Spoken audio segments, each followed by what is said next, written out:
where there is a Q&A section, and that's where the attendees will be posting their questions. And any of the panelists can answer the Q&A. Preferably type in your answer, but we can also answer them verbally as Mr. Collins will go down the list to do that. But if you have the answer, please go ahead and answer the Q&A, and that'll help move things along.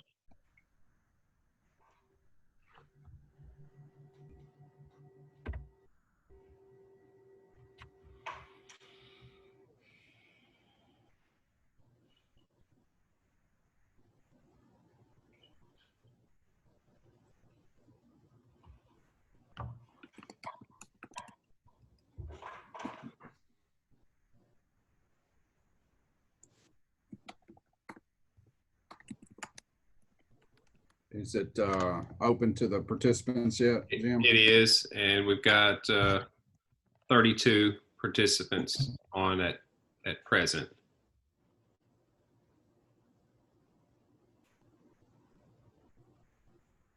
We'll wait another minute. I've got 5:29, so we'll get started right at 5:30.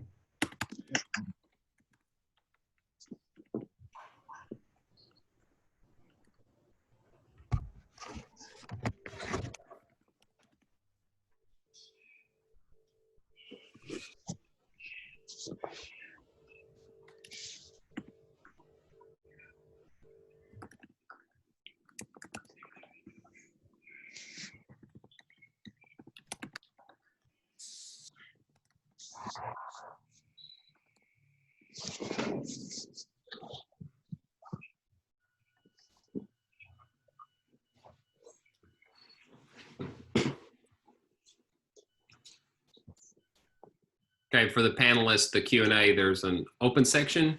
You can see a tab for open. You can see a tab for answered and dismissed.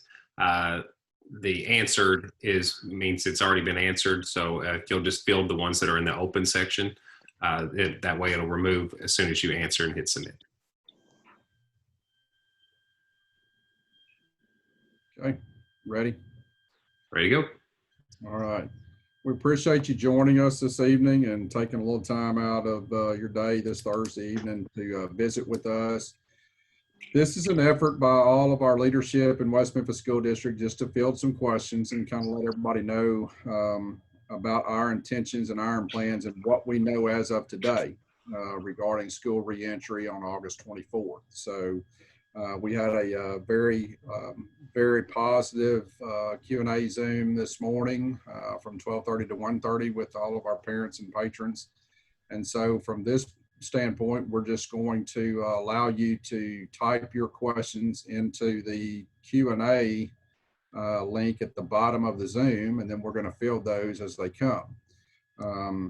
But before we do that and before we start fielding questions, I do want to reassure that to our parents and students who are on this evening, the faces you see on the screen have been working very, very hard, tirelessly, essentially since March 13th. Mr. Collins, if you're talking, we can't hear you. No. Oh, you can? Yeah. I was about to say, I'm not muted. So. Okay. So just to reiterate, we've been working very hard since March 13th, and the governor gave us the order to close down. We focused on coming out of last year's school year, and when we moved through the summer, we were operating on some very strict directives from the Department of Education and the Department of Health. And so, as everyone knows right now, Governor Hutchinson has delayed the start of school until August 24th. And I want to kind of ease everybody's tension. It's not really any of us as educators, as a collective group, to offer an opinion on whether we should be back in school or shouldn't be back in school. Our task from the governor's office throughout the entire state has been to provide 5 days on-site learning opportunities in a traditional setting, much like we had before March 13th, as well as provide a virtual at-home digital delivery setting for any parent or student who may have an apprehension about coming back due to COVID-19 issues. And so we have worked very hard to do that. We feel like we've got a very good plan in place. I will preface everything that we're about to say or answer or give feedback on with this. Nobody on earth has lived through a global health pandemic. So there's not a class or a book that you can take to find guidance on exactly this is the way we do it. Nobody's had experience with this. So we're all working hard, trying to pull the rope in the same direction and do what's best for the safety of our community and our students and our staff as well. I would encourage you, if you have not done so, and we will circle back to this at the end, to take some time to complete the survey that we have open on our WMSD.net site and encourage others to do the same. And that is going to help us as a school district and our leadership that's on the screen to make better informed decisions about the processes we will continue to revise and put into place for safe services for all children and all staff members. We have created a frequently asked question document that's linked to the WMSD.net site, and it lays out a lot of details of questions that you're probably going to ask tonight, but you may get an answer and you want something to follow up with. We would refer you to that site.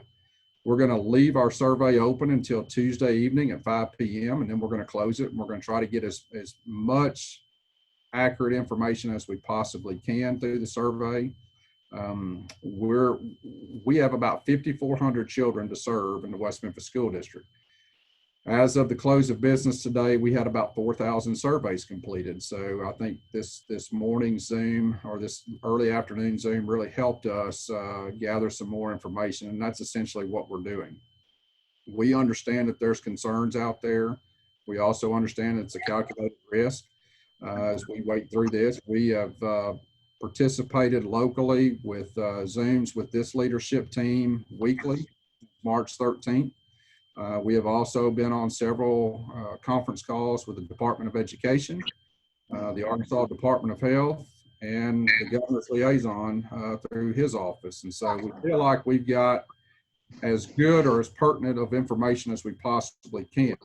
We have intentionally delayed getting some of our information out because obviously it changes frequently. It's a pretty fluid situation, as you can see just from watching the 5 p.m. news at home. And so what we've tried to do is wait and be intentional with our delivery of our plan as close to the start of school as we possibly can. That way we don't create additional work for our parents and students and our educators. And so having said that, we'll go to the question and answer box, and we'll take questions as they come. If we don't get your specific question asked, we're going to capture these, and we will be revising and updating our frequently asked question document on our website, so you can refer to that. But essentially, we want to try to answer every possible question that you may have in your mind about what school reentry will look like this fall. So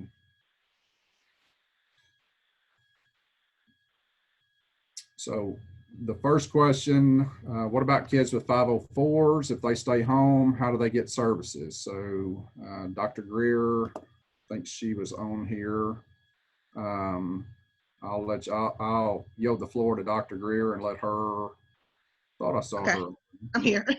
Okay, there you are.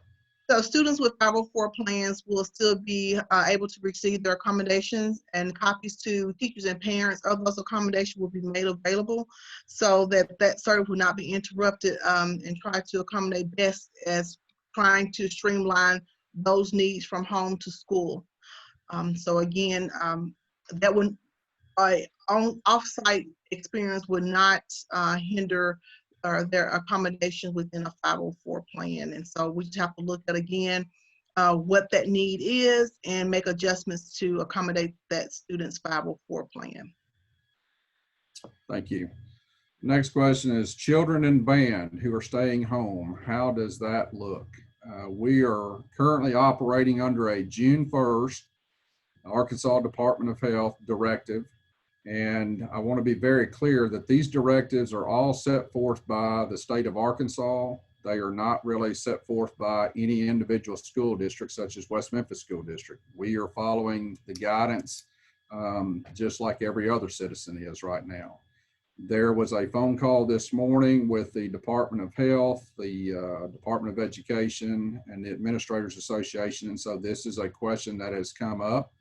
To answer the question, yes, the student would be allowed to participate in band activities, okay? And as you know, that many of our band periods are scattered throughout the day. And so we're going to let students who are wanting to participate in any extracurricular activities such as athletics, band, or choir, they will be able to do so. And our directors will be putting together a plan, a safety plan, a social distancing plan to take the proper precautions that are listed under the current directive. And we have to follow those current directives, and those were dated June 1st. So you can see we're almost banging on the door of August, and we're still operating under a June 1 directive. And so until that information changes, school districts have to follow the directive that's been issued. And your director will be reaching out to you if you have any particular detailed questions regarding band. There are some limitations depending on what particular instrument the child plays, but they're going to have to follow essentially a 6-foot social distancing guideline that's been set forth by the ADH. And right now, all band and choir activities that are active and participating must be held outdoors, not inside.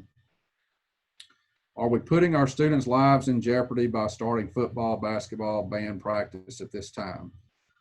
That's a good question. I wouldn't go to the cliff of putting students' lives in jeopardy. The governor, I received a text late this afternoon about 4 o'clock that the governor is supposed to speak tomorrow on team sports, particularly for the fall semester, in his press conference tomorrow, and address that.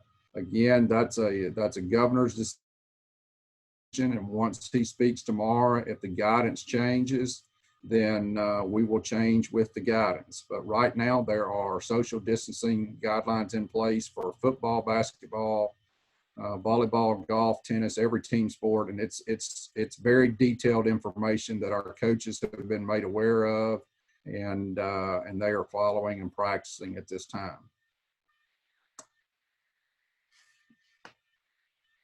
By what date should the special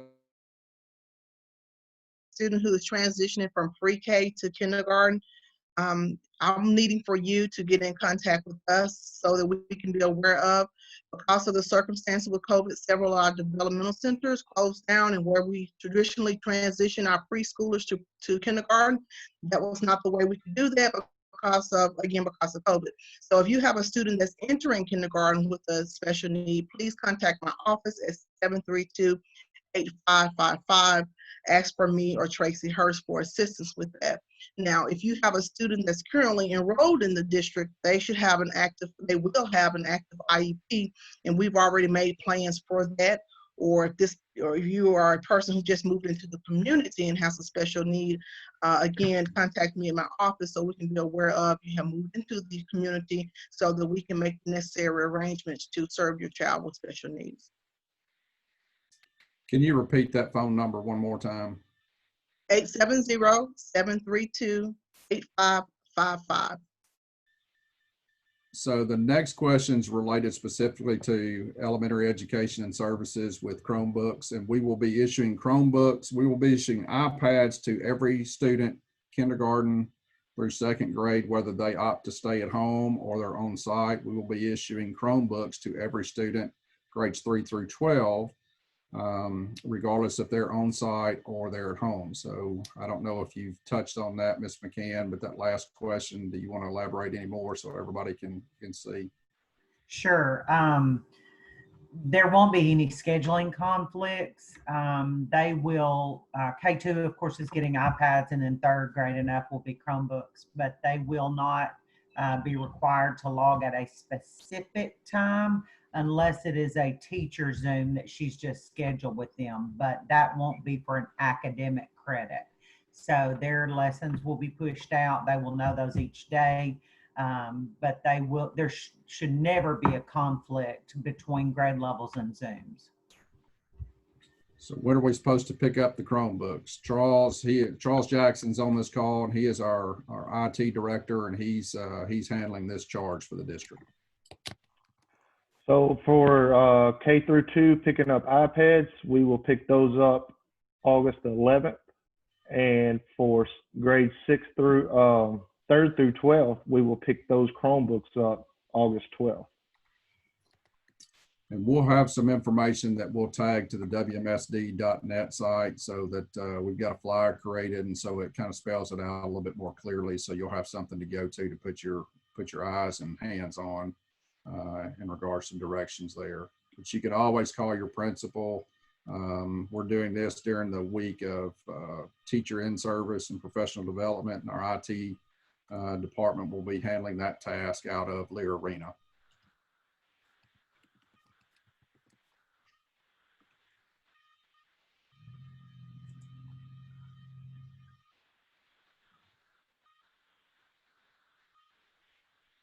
Okay, we have 48 participants. Just make you aware, in order to ask a question, you have to use the Q&A section. If you're using a smartphone, you may need to swipe right or left, or look for some options in the top corner to find the Q&A section. But the chat is not where we're accepting communication. It's all through the Q&A, so we can monitor and respond better.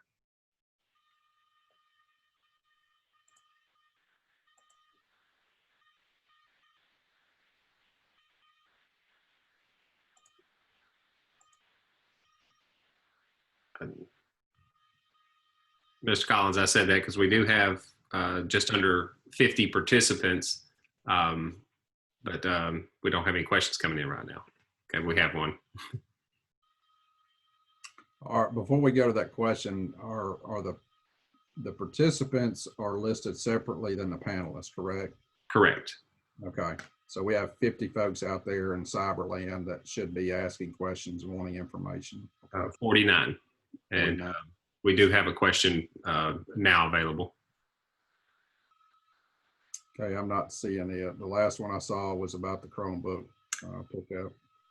Okay, they're starting to roll in. It says on the Q&A, for people who are unable to wear masks, how will we be able to get a school supply list? All right. Ms. McCann and Mr. Harris, are we making those available on the web? Our school supply list have already been placed out on our Facebook pages. So all of the elementaries have their supply list out there. And I would think most of them or all of them have delivered them to Walmart as well. I don't know, face masks. I don't know what the relation on that question. I may be misunderstanding what face mask with the supply list. We will provide every student in our district a disposable mask every day. And we realize for some students, they may drop them, lose them, they may become damaged or defaced. And so we have enough in supply to, within reason, to provide a student, you know, 1 or 2 each day. Now they're the cloth masks that are disposable. We're encouraging parents, if they would rather have their own, the student's own mask that's washable, that they can take home and wash with them and keep up with it, by all means, we would encourage you to send that forward with your student as well. But face masks will be required, and face masks will be provided for students who are riding the bus as well as students who are on campus. So I see one question here. Have guidelines been set for the transportation department? So Coach Elmore, do you want to address this one? Sorry, I had to unmute myself. You know, first thing is we're going to set up and encourage the social distancing. I think one of the problems that we could have is at bus stops, depending on how many people are there. Once they get on the bus, there's going to be hand sanitizer right at the front. We'll encourage them to use those. They will put on the mask. You know, drivers obviously wearing masks and encouraging social distancing on the bus as best we can, and we'll set up you know, seating charts to have those things in better order. And they'll be cleaning. There's regiment schedule that they've got set up for when the buses return to the yard in the morning. They'll be cleaned before they go back out in the afternoon. The same thing in the afternoon before they go back out in the morning. So like, I think that's the challenging issue across the nation right now. Bus drivers are very hard to find. They're in a high demand and short supply.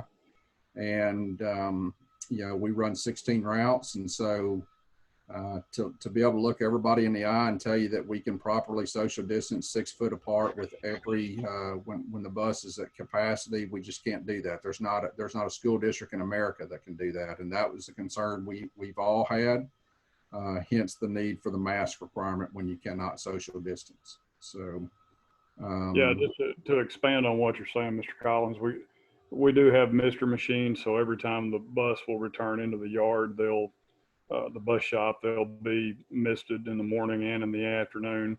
The buses that won't return to the shop, then the driver will be required to spray disinfectant throughout the seats and on the buses and anywhere that students might have contact.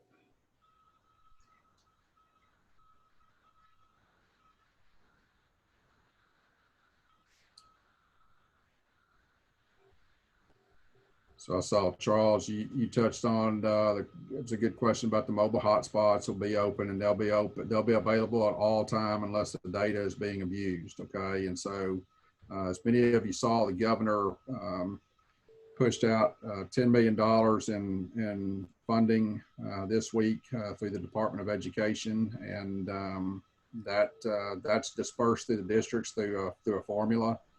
And I think our formula qualified for an additional 185 of those.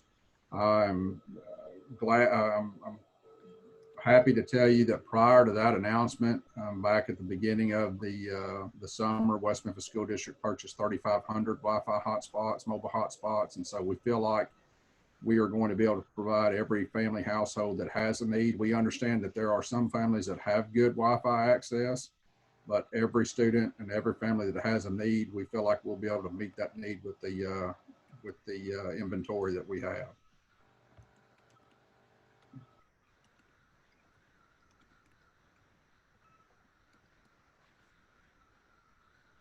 The mobile hotspot does not go by income, it goes by need. So. There was a question, when picking up Chromebooks, can seniors pick them up for elementary school students? Mr. Jackson, Charles, you think you can answer that one for you? I know you had a plan.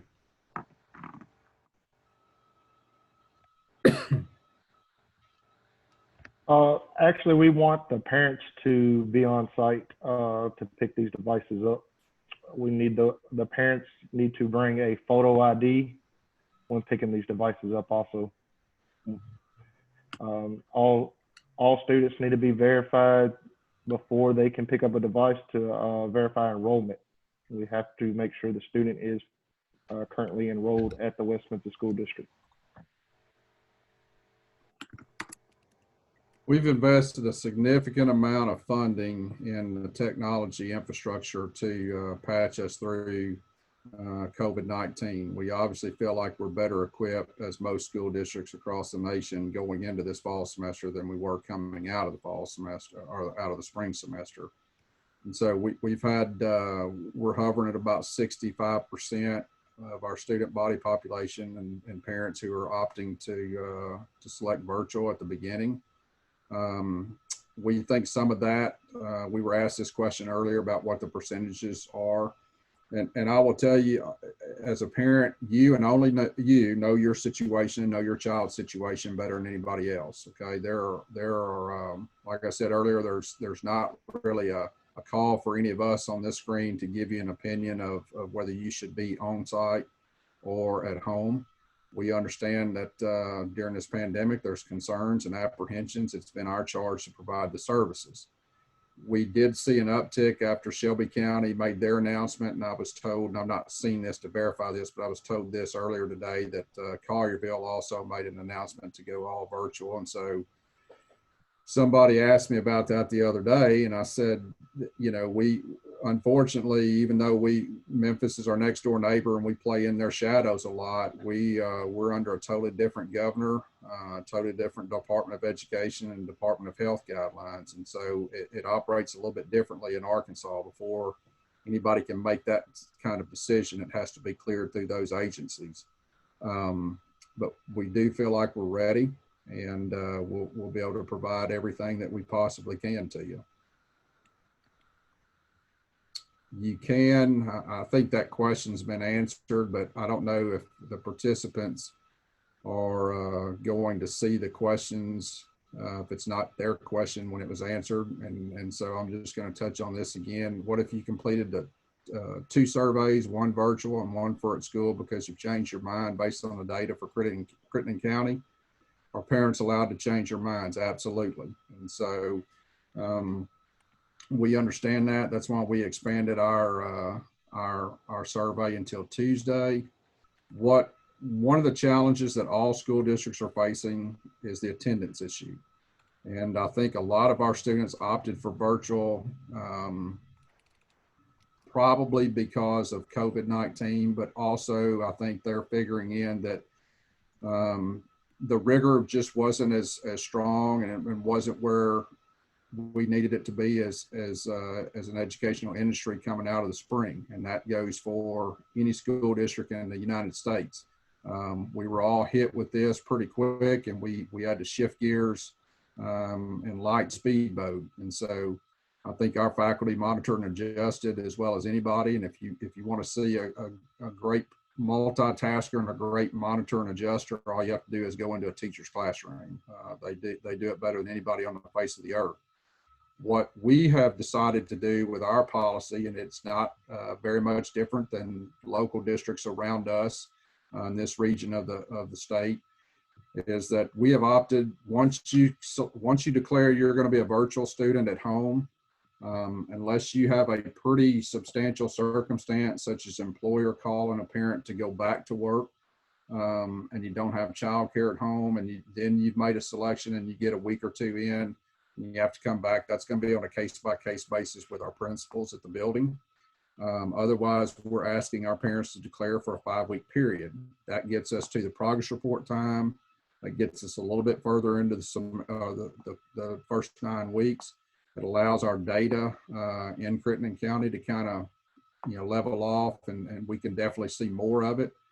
We just cannot, and most school districts cannot operate from a free flow back and forth. Today they're in school on site, and tomorrow they elect to stay at home. We just can't do that. We've got to maintain some consistency in attendance and some consistency with instructional delivery and return of that services for good, consistent assessment. So we're asking you, once you declare for a 5-week period.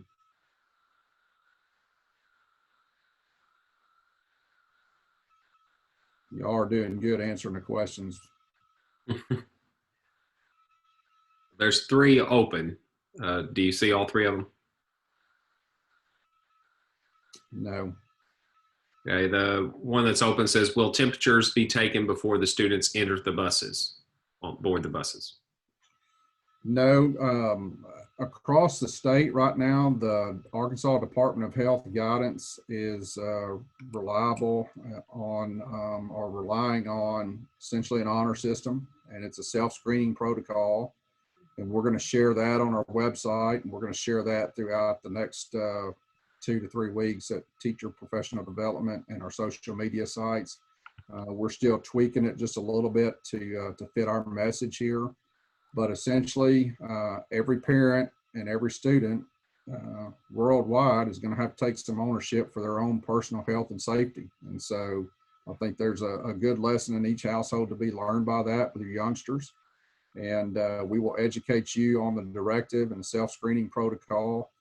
But those parents and those students are going to be required to complete that before they walk out the door. Obviously, if they meet some of the symptoms and criteria of illness or sickness, we would ask that those parents refrain from sending that student to school and make contact with us as soon as they can, and need be if it's COVID-related issues. We understand that there's going to be some illnesses regardless. You know, the longer this thing goes, we're going to get into flu season. There's going to be kids that's going to wake up. Allergies are going to be bad. They're going to have the common cold, strep throat, things of that nature. You know, that's a common issue, and that sickness is something that we deal with in education daily and yearly. Obviously, with the COVID pandemic going on, if it's COVID related, we would ask that we were alerted to that as soon as possible. Okay, another question, I don't know if you're seeing it, is if schools eventually go virtual, how will grades be given for classes such as driver education, sports, or other hands-on type classes? We're still working through some of that. When you get into some of the auxiliary electives, as I call it, where it's not essentially in the mandated core, such as English, math, science, or social studies, you know, we've got some concerns that we're going to have to work with the principals and those teachers within those departments and those discipline areas to figure out the best approach. We understand that if a child's at school and they're in an art class, that art supply stays on campus if we get into a closure. Same thing with some of our career and technical courses. And so in our family and consumer science courses, obviously in the athletic and PE world, same scenario. And so we'll monitor and adjust appropriately during that time and communicate that message as we go forward.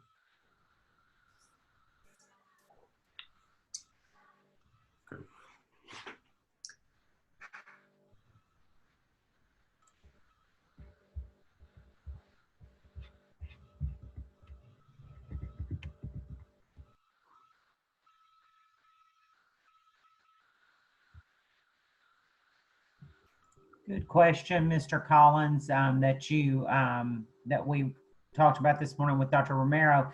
Will West Memphis ever take the number of community cases into consideration for determining students coming back to school?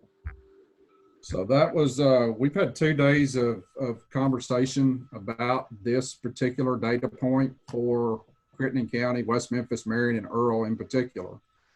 We were on a 6A and 7A classification phone call yesterday with 32 other superintendents, the Secretary of Education, and the Deputy Commissioner. And once Memphis made their announcement that they were going to go all virtual, I sent that to the Secretary and he shared it with the Governor. And we had a phone call yesterday afternoon and some follow-up to that. And so it was told to us yesterday and kind of reiterated this morning by Dr. Romero, who is the Department of Health Executive Director in Little Rock.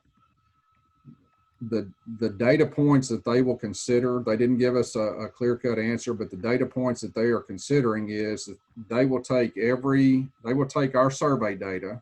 And so that's why it's so important that we get as close to 100% participation in that survey data as we possibly can. They will take that data and then they will look at how many students who are opting virtual versus on-site instruction. Then they will take the positivity cases for each county. And right now, they don't have that broken down by townships, okay? So when you look on the map, you're looking at Crittenden County numbers. Now, we don't know, we can't extrapolate which one of those percentages or how many of those percentages are actually West Memphis School District children or families. And so hopefully that data point will start to unravel and become more available as school districts get into school, is what we were told today, so we can track it by case by campus. But what their intention is as of today, and again, they may change their metrics before August 24th or even after August 24th, but they will take our virtual offering survey numbers. They will take our positivity cases in West Memphis and overlay those, okay? And then they will have a conversation with Governor Hutchinson about where we are as a school district and a community, and then make the decision and the call from there to give us guidance on how to go forward. But that is more or less, again, a state call, not a local call.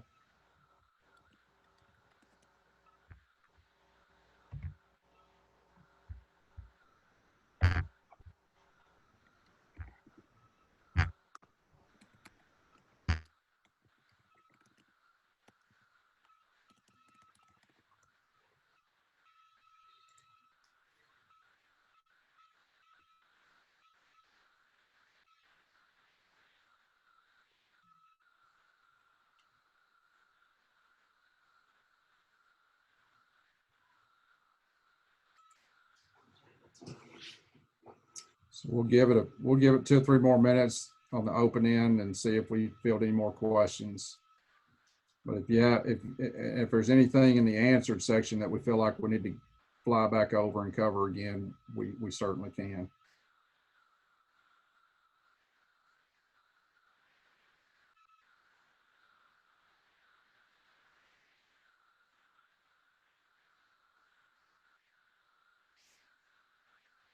Can you see that question, Mr. Collins?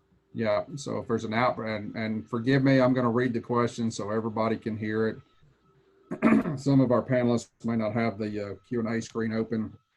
Is there if there's an outbreak at school sites, for example, Richland, several students have siblings that attend the high school, will those school sites close or the entire school district?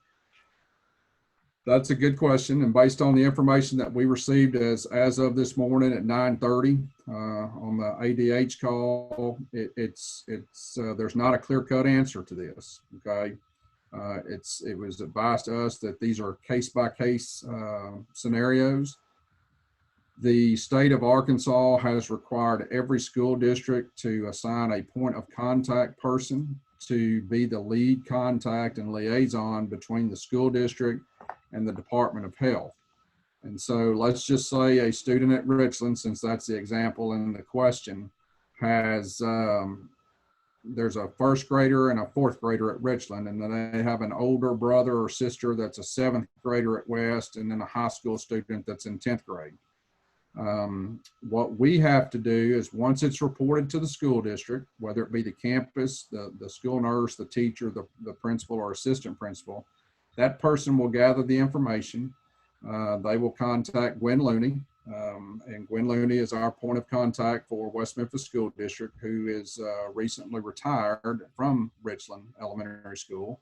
She will gather all of that data that she possibly can, and then she will make the call to the Arkansas Department of Health, explain our scenario and situation, and then the Arkansas Department of Health will assign this a case investigator and a contact tracer.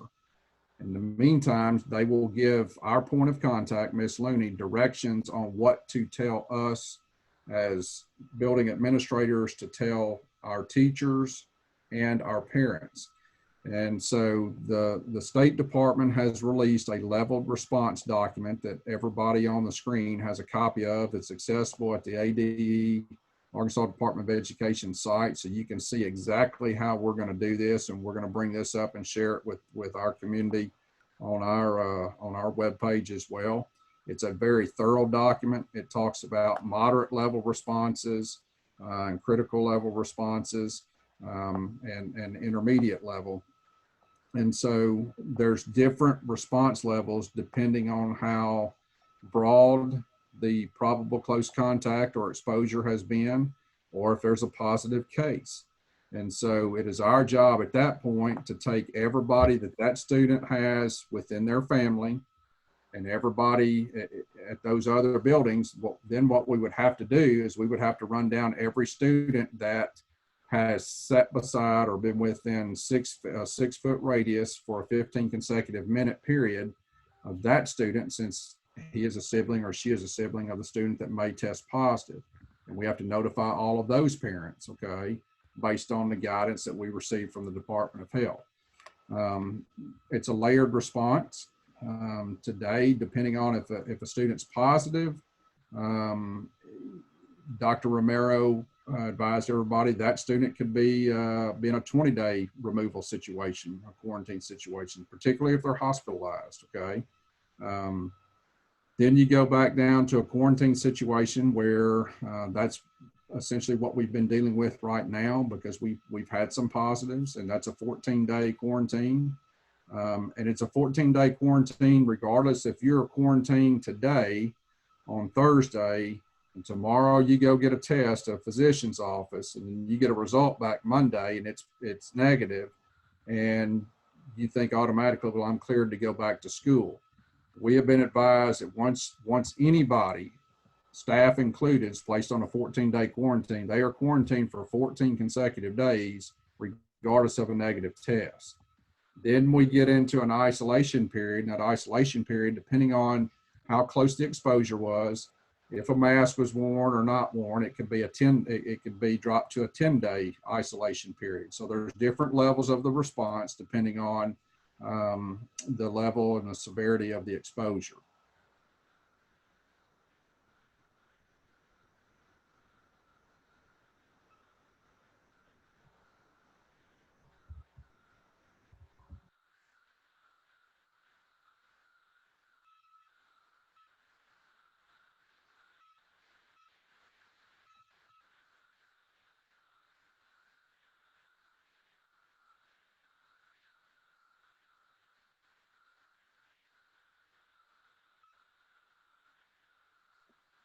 Just to give an update, we currently have close to 4,300 responses on the survey.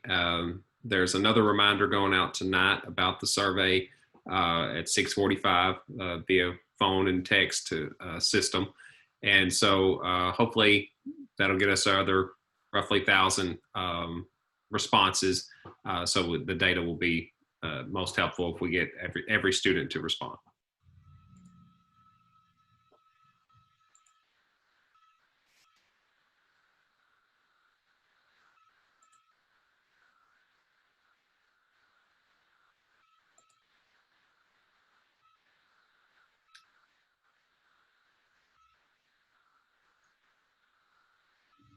Dr. Greer, there's one that's popped up for you.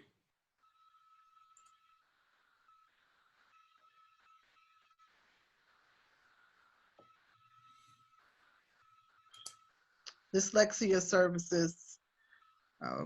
With the dyslexia, again, those plans, what can be reasonably accommodated, will be distributed to teachers and counselors to make sure that those accommodations are in place for students with dyslexia plans.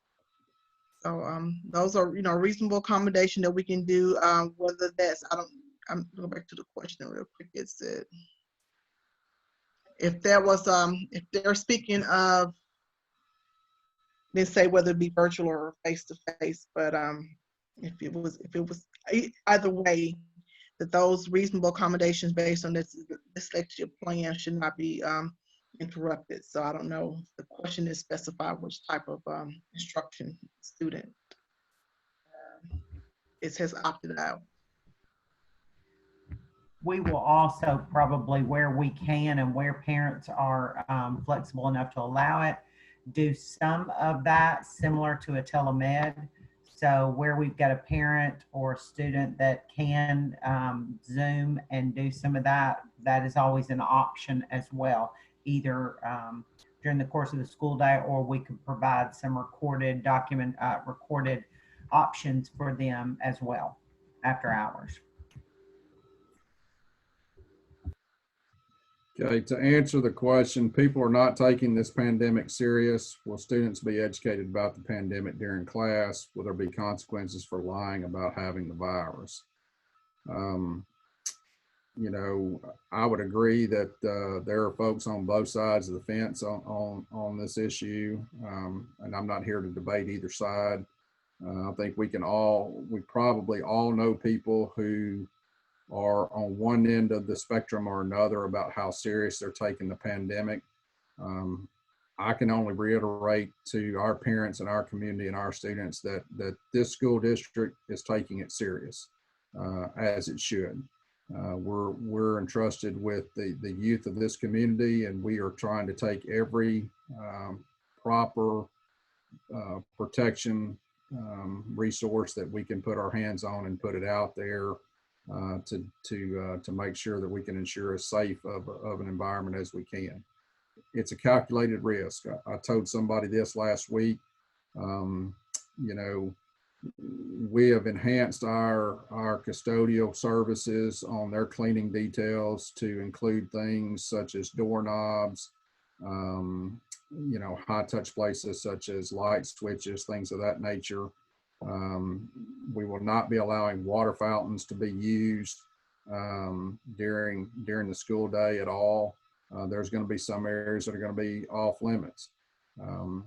Will there be time to educate our children I would say yes to that. It's not going to be in a formal curriculum type of setting, but I think there's enough discussion going on around the world right now that obviously we're going to take some time to educate our youth on the seriousness of it and our expectations of PPE and how they should act in our environments to social distance.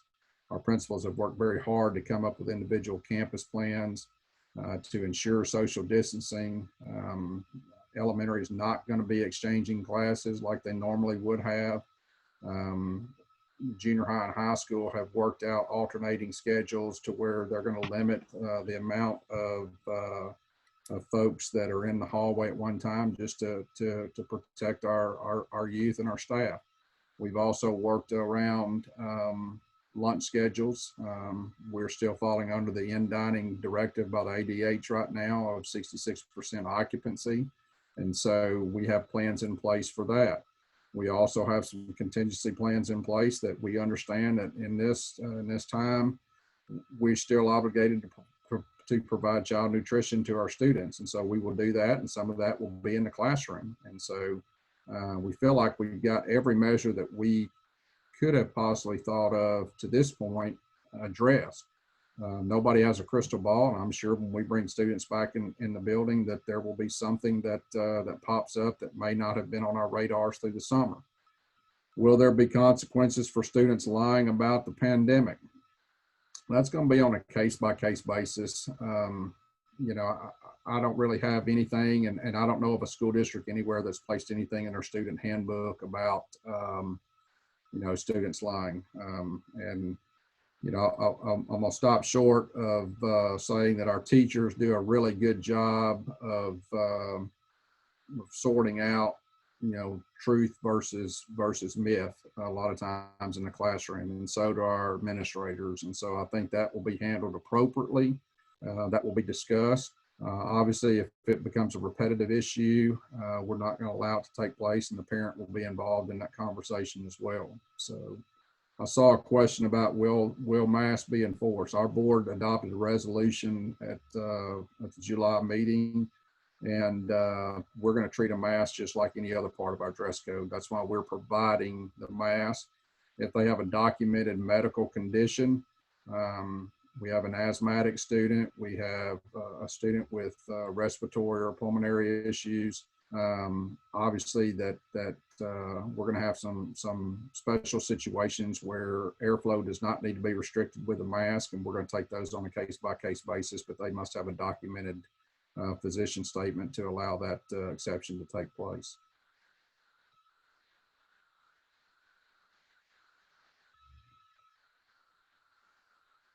Face shields be allowed for students.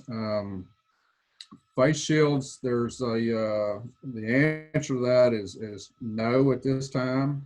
And here's the reason why. There's a lot of conversation going on with the Arkansas Department of Health right now about masks in general.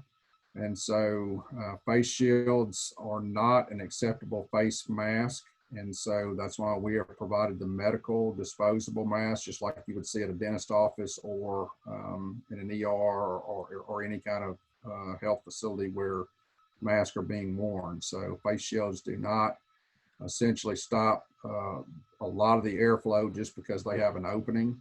And so that's why we opted to go for masks. Now, there are some exceptions to that. Some of our teachers with phonetic awareness and seeing lips move for sounding out syllables and teaching words and things of that nature. Our teachers are given some leeway on wearing a face shield, like you would see at a dental hygienist office. But as soon as that particular portion of the lesson is complete, they must go back immediately to the face mask.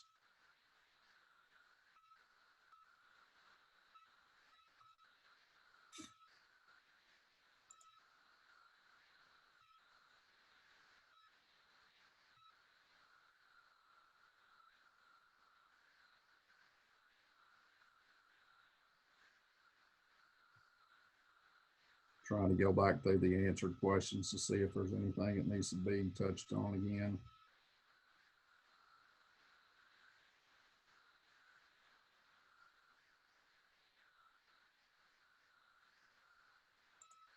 Okay, we got a couple of new questions if you can see them on the open section. The majority of students at a particular school opt for at-home learning. Will that campus be closed? As of right now, the answer to that is no. That question was posed to the Secretary of Education yesterday.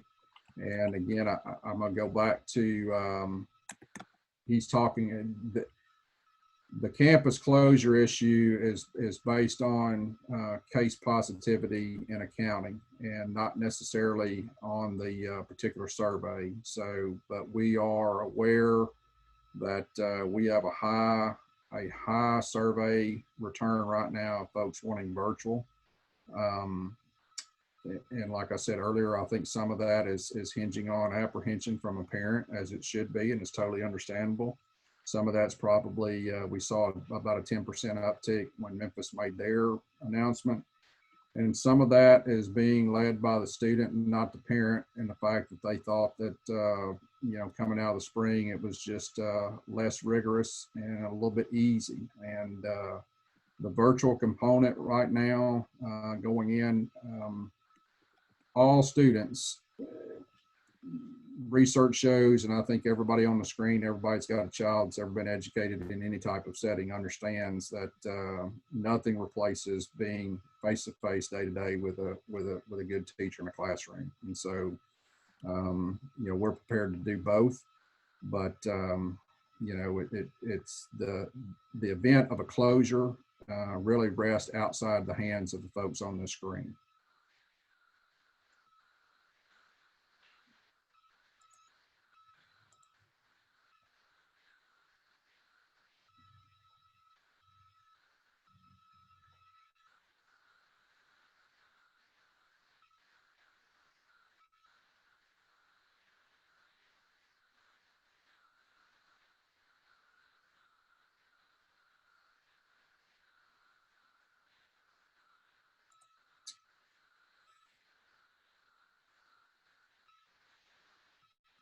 Mr. Jackson, I'm going to yield the floor to you on the 70 hours of voluntary work for students to graduate with honors. Will there be exceptions to that rule?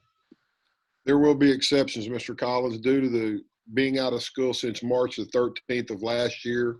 We will take the hours that they've acquired up to that point, and we'll look at the time frame to see an allotment of what we can eliminate from that time. And we may just have to look at it case by case and go from there. But we have not talked about that at this point.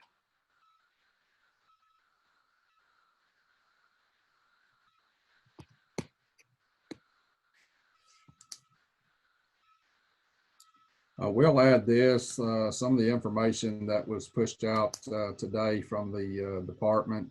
We know that when seniors get to the end of the road, their senior year, many of them have done an exceptional job in their academic work, and they might only need one class or two classes for credits to graduate. And so if your senior falls into that category, this will also help with social distancing on campus. Those seniors will be allowed through the Department of Education flexibility just to report for those classes and move in and out just for those two credits. And so we feel like that will be a great help statewide, and that information came forward today.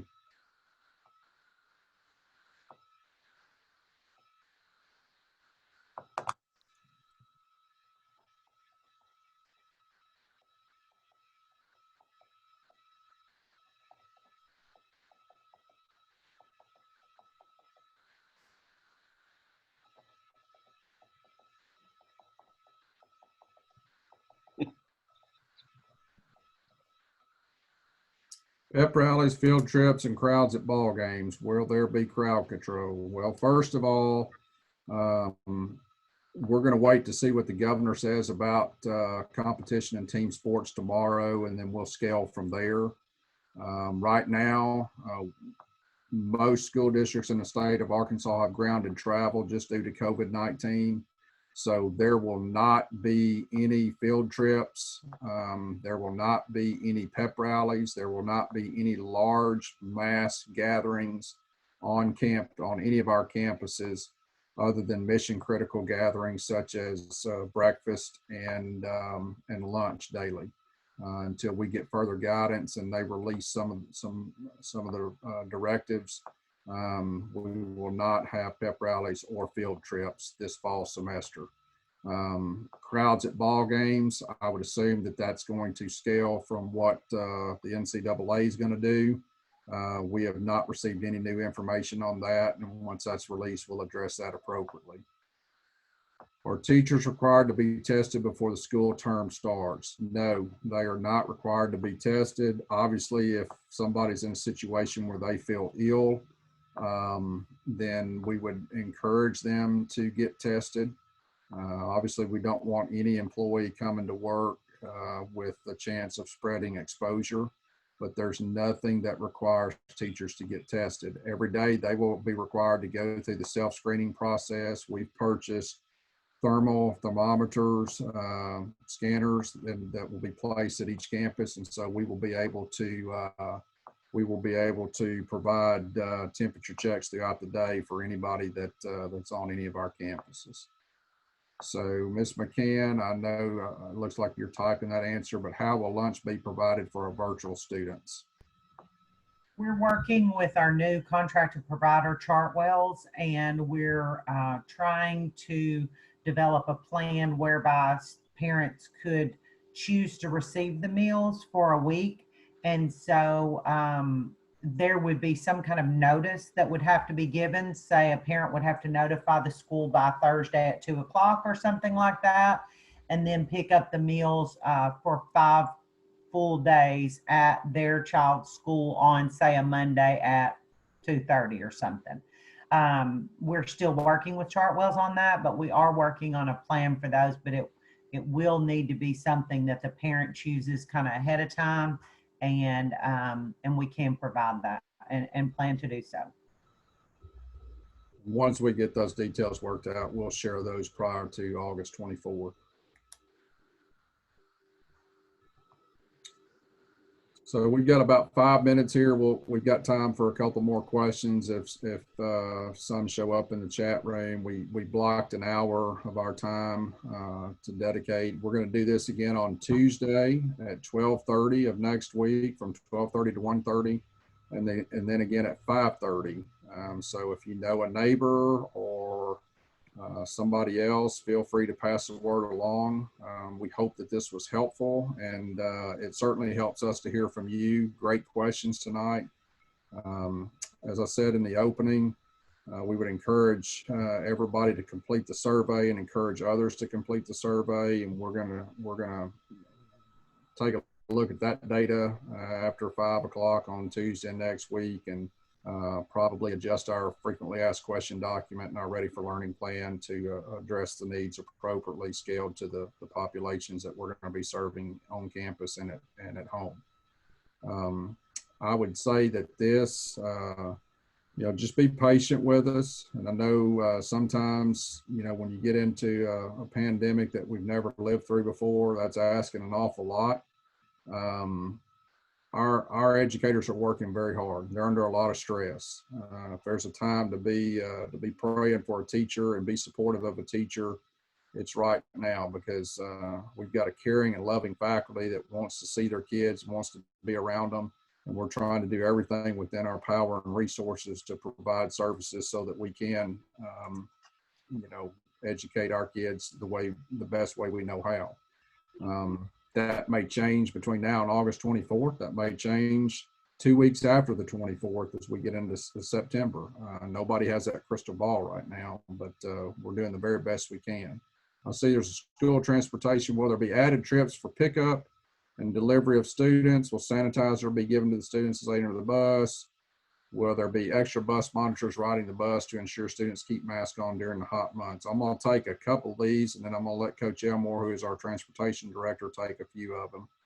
As of this time, there will not be any extra bus monitors riding the bus to ensure students keep masks on during the hot months. As I mentioned before, ideally that would be nice. We have a finite amount of resources, and we're going to try to educate our children. We would ask that our parents help educate their own children prior to getting on the bus each day, and we'll give reminders. But we're not adding any bus monitors or extra bus monitors at this particular time. Will there be added trips for pickup and delivery of students? At this particular time, we don't have any intention to do that. Bus drivers are a very rare and scarce commodity. And so what most school districts are doing, and based on our ADH directive and social distancing, we're providing masks and hand sanitizer, and we're gonna pick kids up as normal. Coach Elmore, do you have anything to add to that? No, I think you answered all the questions, I believe, that they had. The hand sanitizer will be right at the front of the bus, the mask. Obviously, if a student doesn't have one, we'll hand those out as they get on the bus. The other questions I believe you answered in detail.